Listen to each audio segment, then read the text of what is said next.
God's grace is greater than my temptation. Talking about a bad bet.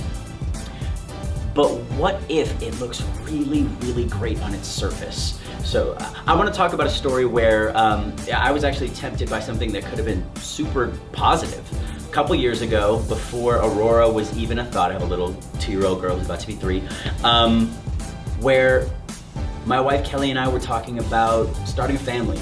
It was time. We had seen the world, we'd done all the things that we wanted to do, and we knew that we wanted to have a baby. We'd been married long enough, it was time.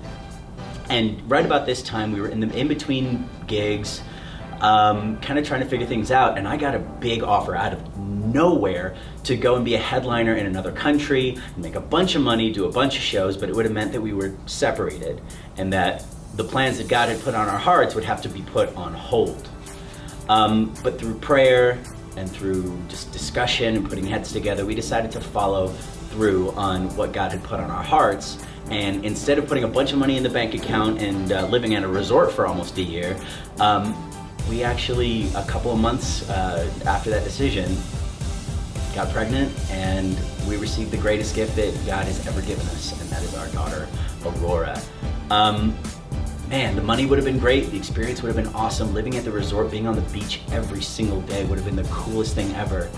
But in the end, it would have been a bad bet.